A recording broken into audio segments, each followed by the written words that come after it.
Yo, sa dami ng mga problema ng aking kinakaharap, minsan gusto ko nang sumuko at hindi na magpanggap na masaya't nakangiti na para bang walang problema. Lumaban man ng patas, ganun pa rin ang sistema. Walang kwenta na ang buhay, yan ang sabi ko noon. Ngunit kumapit, nagtiwala lang sa Panginoon. Madapa at masugatan man ako sa tinatahak, alam kong to'y pagsubok lang at di niya ko ipapahamak. Patawad po Ama kung ako'y makasalanan, at salamat po Ama, hindi mo ko pinabayaan. Ikaw naging sandalan nung ako ay balisa.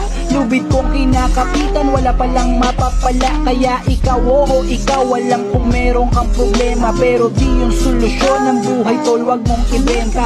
Maraming paraan, samahan mo lang ng dasal. Kakaiba pakiramdam kapag si Lord ang nagmahal. So it's not, so it's